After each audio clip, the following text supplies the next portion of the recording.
It's wheels up for the Rebel.media. We've been on the ground in Quebec City that's just become scene to an attack on a mosque that claimed the lives of 6 men who were peacefully praying on Sunday night. Alexandre Bissonnette is the sole suspect. He's currently behind bars and he's facing 6 charges of first-degree murder and 5 charges of attempted murder. Well, just because we're leaving the city does not mean we'll be leaving this story. I'm going to be continuing my investigations from our world headquarters in Toronto. So I want to share with you a quick update on the 5 questions that I'll be bringing back with me. First of all, what is the suspect's motive? We know that Alexandre Bissonnette turned himself into police, so questions remain as to why he has yet to reveal his motive. I've spoken to several crime experts, and they tell me that it is incredibly unusual for someone without any priors, without any sort of not being known to police whatsoever, to just go and shoot up a mosque. And so my question is, what brought this suspect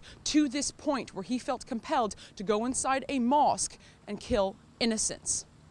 Secondly of all, what is the role of any of Alexandre Bissonnette's brother? We know that Alexandre was a twin. We also know that the two of them, through media reports, were virtually inseparable. They were seen all the time together, virtually had no friends outside of each other. So I'm waiting to see if Mathieu Bissonnette, someone who I have reached out to via social media for interview requests, whether or not he will come on the record and say whether or not he noticed a change in his brother, whether or not he played any sort of role in perhaps talking him down in the lead up to this event or thereafter. My third question, why was Mohamed Belkader held for so long? We know that police held Belkader, who was initially a suspect, but then became a witness, who was described as a good Samaritan, just providing first aid to some of the victims. Why was he in police custody for over 12 hours? Why did police do a press conference and treat him like a suspect when only 2 to 3 hours thereafter they'd come out on the record and say that he was no longer a suspect, that he was just shoveling the snow when he heard shots fired and ran towards the mosque, provided first aid, called the police, but then when a police approached him, he ran away. Number 4, why is our Prime Minister Justin Trudeau's team micromanaging this narrative? Some folks will have seen in the past 24 hours that Justin Trudeau's comms director, Kate Purchase, released a note addressed to Fox News, telling them to delete their tweet that identified not 1 but 2 suspects. Now, the time of that tweet was at 12:31 p.m. Eastern, so it was really only moments after we were told that there was not 2 suspects, just 1.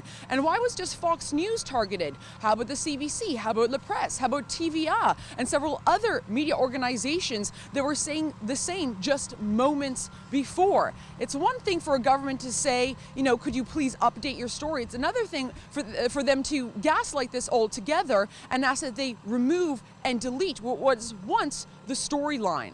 And number 5, where do we go from here? We've seen virtue signaling from Kate Purchase within the Prime Minister's inner circle. We also know that Motion 103, that's the anti-Islamophobia motion, is currently on the order papers to be discussed and voted upon within our House of Commons. Will this heinous act lead certain parliamentarians to possibly curb our free speech in the name of stopping so-called Islamophobia? Folks, I want to thank you so very much for being a part of our journalistic mission and sending us here. We don't get $1.1 billion handouts from the government. We're not the CBC. We have no French-speaking resources here, and it's really just been myself and my amazing cameraman who have been on the ground trying to put together this puzzle. It's a huge puzzle, and we're going to continue working on it, but we would not have been able to do this without you. So for that, I truly thank you. For the Rebel.media, I'm Faith Goldie. To check out all of my reports on what happened here in Quebec City, please visit quebecterror.com.